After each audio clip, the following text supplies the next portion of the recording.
Walang maayos na koordinasyon sa pagitan ng mga local government unit, national government, maging ang mga private sector para sa mga flood control project.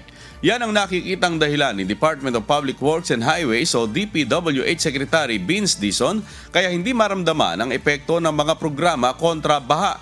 Ayon sa kalihim, kung may koordinasyon ang mga sangay ng pamahalaan at sama-sama ang pagsisikap, mas mararamdaman ng taong bayan ang resulta nito. Kahapon pinangunahan ng DPWH at lokal na pamahalaan ng San Juan City ang pagtatanggal sa mga obstruction at bara sa drainage system sa San Venancio Street, Barangay San Perfecto, San Juan City.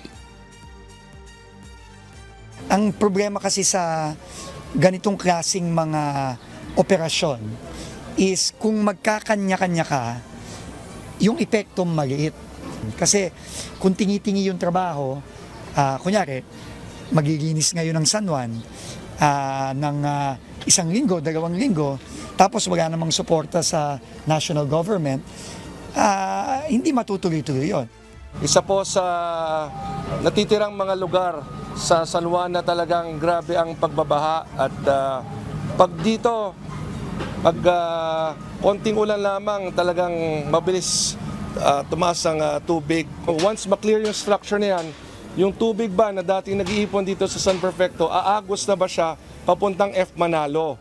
Ang F. Manalo po ay ang kalye ng San Juan na parating binabaha dahil yan po ang lowest point of San Juan, katabi na ho yan ng San Juan River.